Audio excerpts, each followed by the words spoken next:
Good morning, everyone. Where's Kimani?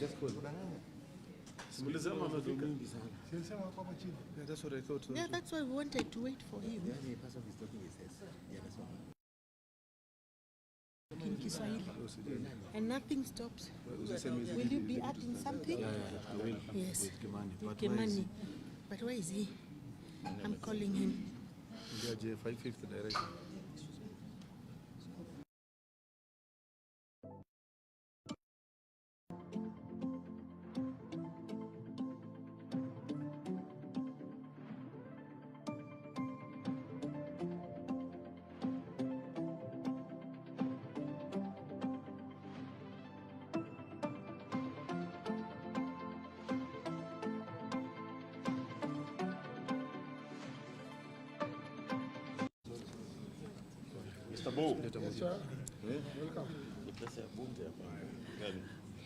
Good morning, members of the Fourth Estate.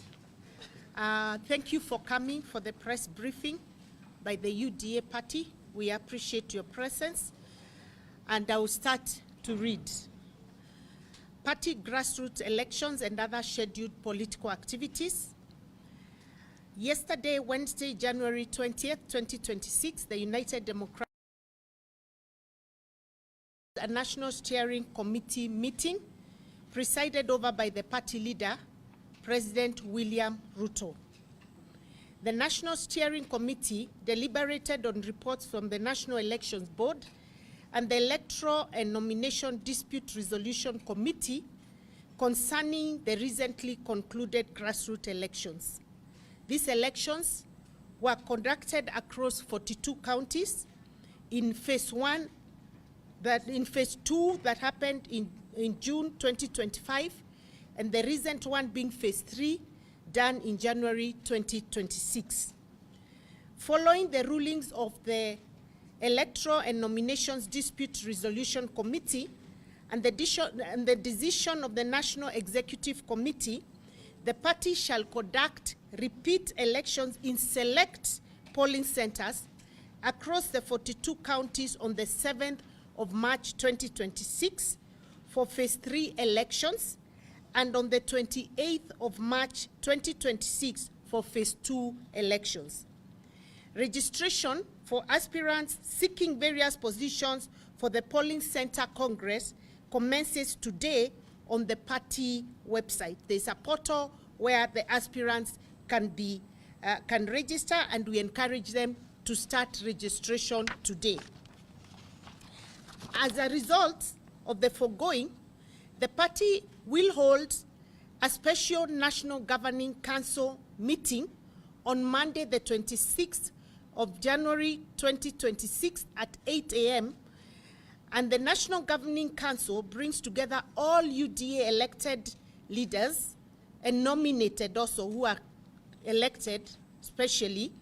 And this includes the governors, deputy governors, senators, members of the National Assembly, women representatives, representatives of the East Africa Legislative Assembly, and our members of the county assemblies.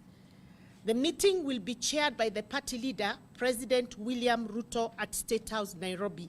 That will be on Monday, the 26th at 8 a.m.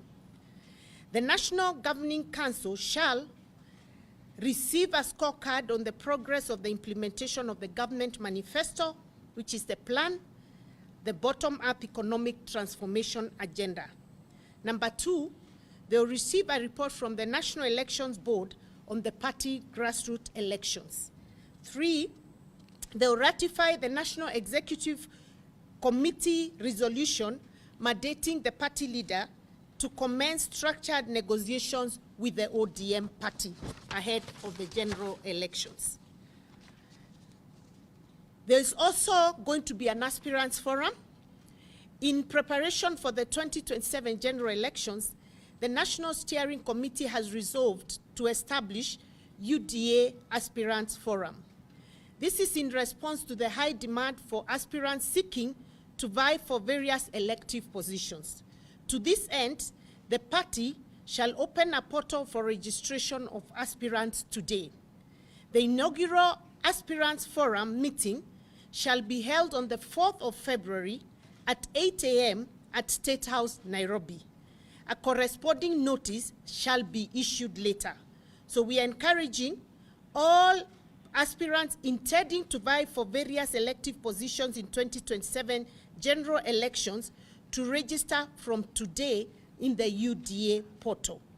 The Aspirants Forum, I repeat, will be on the 4th of February 2026, 8 a.m. at State House, Nairobi. Thank you. Kiswahili. Oh, nimeambiwa nitumie msamiati.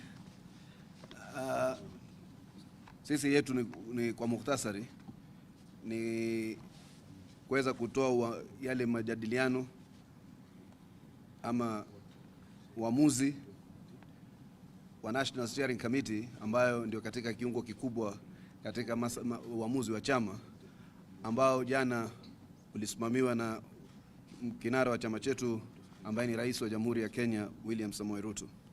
Tulijadili masala ya uchaguzi ule wa chama na tukapata ripoti kuhusu matokeo ama zile shutuma na malalamishi katika yale maeneo ambayo yalikuwa na uchaguzi katika maeneo 20 ya juzi tarehe 10 na yale awali hapo iliyokuwa June 2025. Tukaamua katika polling centers kadhaa ndani ya taifa la Kenya tutaweza katika hizo kaunti 42 tutarudia huo uchaguzi ili tuwapatie watu fursa ya pili kurekebisha pale kulipokuwa kumekosekana na kuweza kujadili yale malalamishi kupitia uamuzi wa National Elections Dispute and Nominations Dispute Resolution Committee. Pia tukasema kwa minajili ya uchaguzi huo tunaanza rasmi usajili wa wale ambao wanataka tena kutafuta viti katika hayo maeneo kadhaa ambayo yalikuwa yalijadiliwa katika uamuzi wa Elections and Nominations Dispute Resolution Committee. La pili ambalo ni la muhimu, tuliamua kwamba tutakuwa na kongamano la National Governing Council ambacho ni kiungo kinachojumlisha viongozi wote waliochaguliwa na pia waliochaguliwa kwa namna ile maalum, wakiwemo magavana, manaibu wao, maseneta, wawakilishi kutoka bunge la kitaifa, women rep, wawakilishi wa kina mama, watu kama sisi ambao ni wawakilishi kutoka bunge la Iala na watu kutoka zile bunge za kata ndogo ndani ya taifa la Kenya, ambao utakuwa wiki ijayo tarehe 26 Jumatatu saa 2 kamili katika ikulu ya Nairobi, ukiwa utakuwa chaired na party leader His Excellency William Ruto. Hapo tutaangalia ama tutajadili ile hatua ambazo zimepigwa katika kuhakikisha tumetekeleza manifesto ya chama chetu ambayo kwa maarufu tunaita the plan ama the bottom up economic transformation agenda. Vile vile tutapata kwa mara ya pili kwa manufaa ya viongozi wote zile party grassroots elections report ambayo itajadiliwa pia kuangaliwa vipi tutaweza kusonga mbele na masala ya uchaguzi na kuimarisha chama katika pembe zote za taifa la Kenya. La tatu pia ambalo ni la muhimu, tutaidhinisha yale maazimio ya Baraza Kuu la National Executive Committee ya UDA ambayo imemuidhinisha mkuu wa chama ama kiongozi wa chama His Excellency William Ruto kuanza mawasiliano ama mjadala maalum kwa namna ambazo na chama cha ODM ambapo utaweza kuhakikisha tumejiandaa vilivyo katika uchaguzi unaokuja wa 2027. La mwisho, kuna wale ambao watawania viti mbalimbali katika maandalizi yetu ya mwaka ujao ya August 2027, na kumekuwa na Wakenya wengi wawaniaji wengi wa viti tofauti katika taifa la Kenya ambao wamewasiliana na chama, wamewasiliana na viongozi wa chama, na tumesema kwa ajili ya kuhakikisha tumeanza kuleta vuguvugu la hawa wawaniaji wa hivi viti tofauti, tutaanzisha platform ama forum ambayo tutaita UDA Aspirants Forum, ambapo itawajumlisha wote wale ambao wanawania viti tofauti tofauti kutoka ugavana hadi members of the county assembly, ambao pia utakuwa na kikao chao, kwa vile tunajua katika hao ndio watakuwa viongozi watakaoibuka katika uchaguzi unaokuja. Tutakuwa na kikao na rais ambaye ni mkuu wa chama tarehe 4 Februari mwezi ujao, vile vile katika ikulu kuanzia saa 2. Kwa hivyo tunawahimiza wote, tunawahamasisha wote ambao wako na azma kutetea viti tofauti tofauti kupitia chama ambacho ndio maarufu kabisa ndani ya Kenya na kimejipanga zaidi kupitia UDA, waweze kwenda katika hiyo mtandao wetu. Utakuwa na portal hapo ya usajili ili waweze kujiandikisha kama wagombea kupitia chama cha UDA mwaka wa 27 ama next year. Kimani Ichung'wah. Thank you, Manu. Just to add first that we are very happy that in spite of the many disputes that were presented before the Disputes Tribunal, the Tribunal and the National Elections Board were very magnanimous to make sure that we are accommodative of all interest groups and stakeholders in the party. And that is why NEC and the National Steering Management Committee, under the able leadership of the President, we resolved yesterday that it is only fair that we accord all those who have expressed interest to run for elected positions at the grassroots level an opportunity to do that through the repeat elections in the select polling stations that had disputes. Two is to state that our party, being a very accommodative and all-inclusive party, one where we do not want to leave anyone behind, we also resolved that we need to give all our members in the National Governing Council, that is all our elected leaders, a midterm report on the implementation of our manifesto. You will remember that we have stated before that under the able leadership of President Ruto and in our implementation of the plan, which was our manifesto, we did indicate that we would implement this plan comma to full stop, paragraph by paragraph, and page to page. And those who have been very keen will see that all the government programs that we are rolling out, whether it is rollout of the infrastructure fund, all these are things that were in our manifesto. And therefore, we want to update our leaders right from the grassroots in terms of our MCAs all the way to governors on where we are on the implementation of this plan. Two, as I said, being an inclusive party, we want to make sure that all our leaders and all our party organs are involved in the process that we did mandate the party leader under the NEC organ, mandated him to engage with ODM in structured negotiations to make sure that as we go to the 2027 elections, we have a party, one that has proper governance structures and whose mandate comes from the people, right from the grassroots. And two, that as we strongly believe, this party, the Kenya Kwanza Coalition, is a party that is forming government after next year's elections. But we have invited our colleagues in ODM under the broad-based government. We have had a very good working arrangement with them. We have listened to them as they engaged in their National Steering Committee meeting and the resolutions that they have passed as a party. And we welcome and accommodate what they have said. And that is why we mandated the party leader to constructively engage with them. And we want to take that decision now from NEC to the next party organ, which is the NGC. And we will be taking that to the NGC on Monday next week under the chairmanship of the President, State House on Monday. As I said, we don't want to leave anyone behind. Many of the people who have lodged complaints regarding our grassroots elections are thousands. In fact, I must commend the National Elections Board and the Disputes Resolution Tribunal for the many hours that they have put in to try and resolve many of these disputes. And many of those disputes were lodged by leaders who aspire to run for either MCA, governor, members of parliament seats, and including 2 who have also expressed interest to run on UDA for the position of president. And therefore, all those people, we do not want anybody to feel that they are being left behind, and that is why we resolved that as early as now, we want to register all of them, so that those who have interest in running for positions on UDA and Kenya Kwanza can register, and we will engage with them again under the leadership of the party leader the other Monday, as has been mentioned in this communique. Na asanteni sana.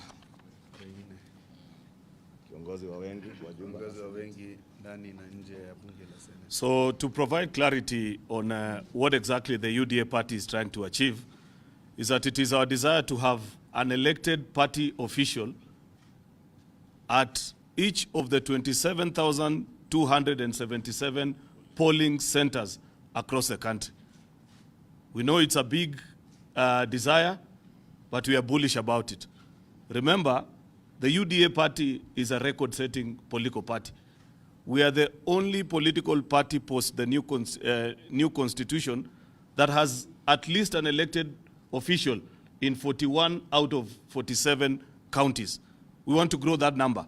It is our desire that in 2027, we shall have an elected official, either an MCA, member of parliament, governor, in each of our 47 county governments. And the only way that you can achieve that is by having party officials at the grassroots. And that's why we are doing this exercise quite meticulously. It is a big ask for the National Election Board and the various members that are involved in this exercise. But we believe that if you want to offer a good product to the Republic, then you have to do it right. And this is the only way. We appreciate that up to this far, members of our party have participated quite actively. There have been all the complaints that have been raised, and we believe we are getting it better. We did phase 1, phase 2, phase 3. Now we are going for phase 4 on the 7th of March and phase 5 on the 28th of March. We believe in each of those sessions, we shall be getting better at it, so that at the end of it, on the 28th of March in the evening, UDA as a party will have polling center officials in all the 27,277 polling centers across the country. No other party has ever done that, but we believe we can do it because that's who we are. Last thing that I want to say is that we appreciate the partnership that we have set out so far, going to 2 years now, with our partners, the ODM party and the affiliates parties of the Kenya Kwanza coalition. But we must prepare for the next phase of elections. And this is the time, because you know that in a little bit of, slightly over a year, we shall be having party primaries, then subsequently the general elections in August of next year. And that's why we are setting this aspirants forum, so that anybody who wants to run for any position that is available within using the UDA political party has an opportunity to be had. And that is a forum that is being provided on the 4th of February, 2026 at State House, Nairobi. So thank you very much. We wish you well. So we'll take a very few questions if there are any. Yeah.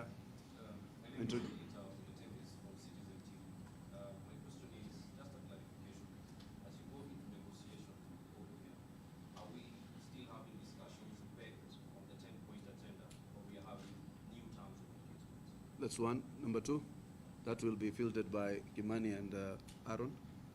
Yeah. Chris Owino from Ramogi TV. Still on the matter of that UDA ODM election part. Will this mean that the other Kenya Kwanza coalition of affiliate parties will sign a new or fresh agreement with UDA, or they will be left behind? That will be fielded by the chair. And the last one?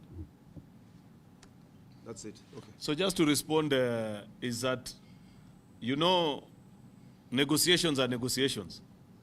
You go with what you feel is rightfully yours, and the other parties also will come.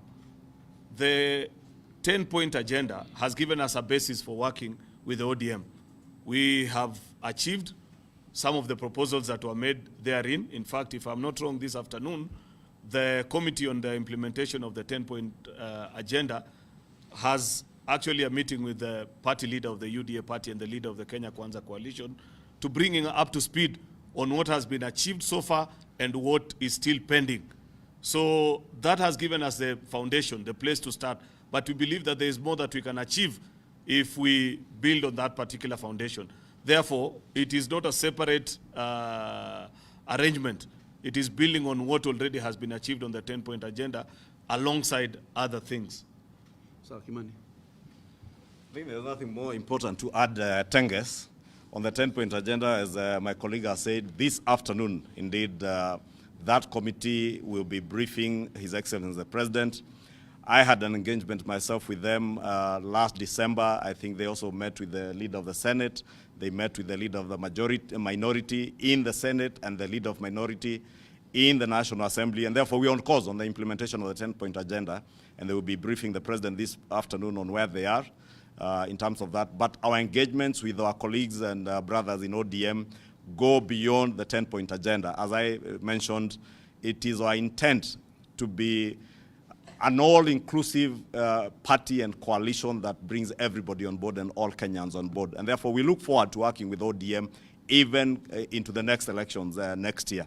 Therefore, the engagements that we will have with them and the negotiations we have mandated the President to engage them on go beyond the 10-point agenda into an arrangement on how we get into the 2027 elections, forming the government that I said we are very confident, since we have a clear vision, clear agenda on what we want to implement for the people of Kenya. That is why we are confident even as we come together to brief our members and the country on where we are in implementation of the agenda or of the plan. Says you can. As this negotiation goes on, I think it's important to say that the pacts that we have with our partners within the larger Kenya Kwanza coalition remain intact Valid. and very valid.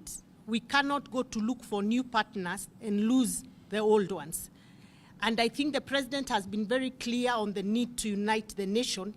And so in that effort, we are reaching out to everybody. So let it be known that the Kenya Kwanza partners remain the partners of UDA and very important partners, and that nothing will change. And as we move on towards the general election, I'm sure we are going to see a lot happening towards that unification process, and we are very committed. And it's important also, I say, that the UDA party has worked very hard to facilitate the committee that oversights the implementation of the 10-point agenda. And so we are not just involved at the executive level, but also as a party, we are monitoring on a day-to-day to ensure that we stay true to the 10-point agenda, because our unity, our coalition, our partnership must be based on real issues that affect Kenyans and not just, people coming together for the